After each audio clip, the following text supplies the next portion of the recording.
Here's what stood out in Celtics Game 1 win versus Hawks. Championship-caliber defense propels hosts in series opener. In the series opener between the Celtics and Hawks, the hosts delivered a first-half haymaker that Mike Tyson would be proud of. Boston built a 30-point cushion and led 74-44 after 24 minutes. And while Atlanta got off the canvas, parlaying 9 second-half turnovers by the Celtics into 11 points, helping get within 12 early in the final frame, the defending Eastern Conference champions never let the visitors seriously threaten to steal Game 1. Jaylen Brown led all scorers with 29 points in the win, producing 18 points in the paint, the most of all participants, including a thunderous second-quarter slam. He also grabbed a game-high 12 rebounds. The two-time All-Star went to the locker room in the first half after he split open his lacerated right hand. But he stated it was fine multiple times post-game. Asked if he requires new stitches, Brown said he thinks it's all right, but they'll look at it tomorrow. Jason Tatum finished with 25 points and 11 boards. Boston also got an outstanding performance from Derek White.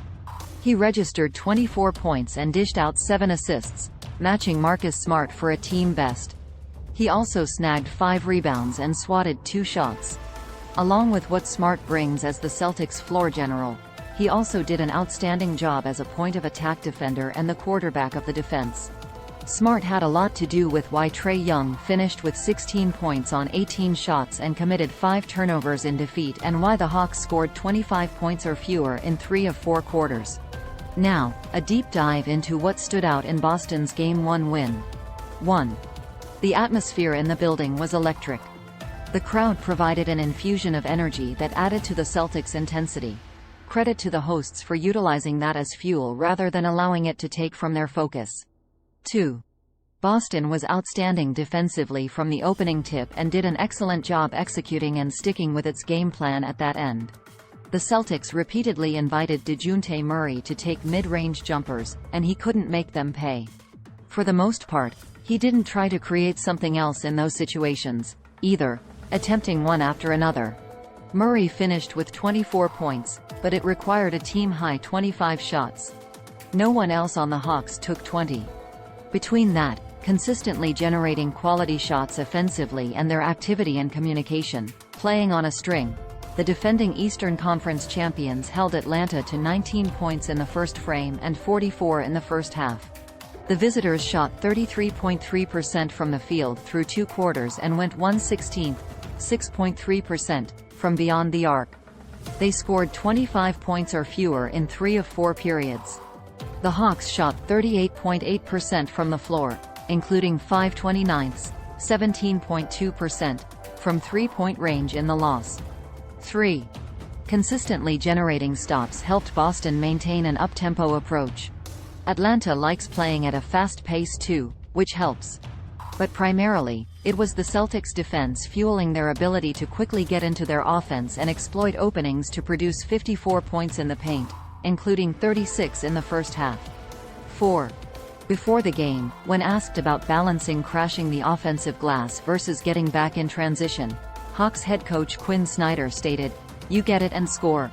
And then you don't have to play transition defense." Keeping Atlanta off the boards is one of the keys to this series for Boston. In the first half, the hosts gave up 8 offensive rebounds, but overall, they did well recognizing where the visitors were crashing the glass from and getting bodies on bodies. They also minimized the damage to 5 second chance points. In the second half, the Celtics shaved it to 6 offensive boards for the Hawks, who parlayed those into 7 second chance points. But given the latter outshot the former 98-88, post-game head coach Joe Mazzulla expressed, "If we're -10 on the shot margin, we have to do better than that." 5. Robert Williams quickly made his presence felt in the series opener, emphatically rejecting a Jalen Johnson layup attempt and causing players on Atlanta to think twice as they entered the paint, sometimes resulting in turnovers from players deciding not to shoot, including Trae Young, who has a reliable floater and a cunning ability to draw fouls. And for as much a lob threat as the Time Lord is, the Celtics made an effort to limit those during the regular season. But in their playoff opener, they didn't hesitate to do so. He finished with 12 points on 6/6 shooting, all layups and dunks, and grabbed 8 rebounds in 22 minutes. 6. Missoula opted to bring Sam Hauser off the bench over Grant Williams. The decision was rooted in prioritizing shooting rather than the more well-rounded nature of the latter's game. Hauser got one look from beyond the arc, a clean shot from the right corner, but it drew iron and missed the mark. After his 4-14 stint in the first frame, he did not return until Boston led 91-67 with 3:03 left in the third quarter. Hauser ended the game 0 halves from the field and logged 11 minutes. He and Williams are competing for playing time this postseason, so it'll be interesting to see how much they earn. Even with the latter a DNP-CD, the former only has so many misses before he starts receiving fewer opportunities.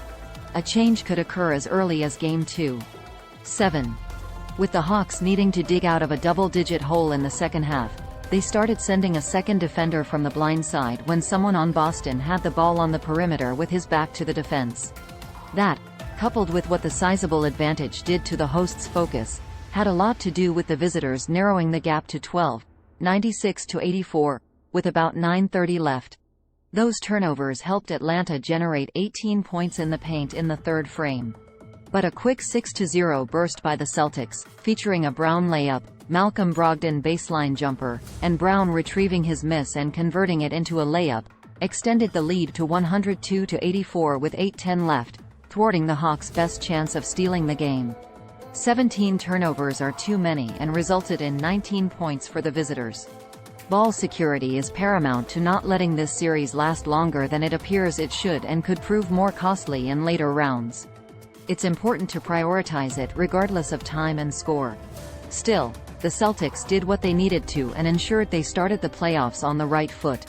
Up next, Game 2 between the Celtics and Hawks tips off Tuesday at 7 p.m. Eastern Standard Time. Inside the Celtics will have content related to the game before, during, and afterward. And follow at Bobby Kravitsky on Twitter for updates and analysis from pregame to post.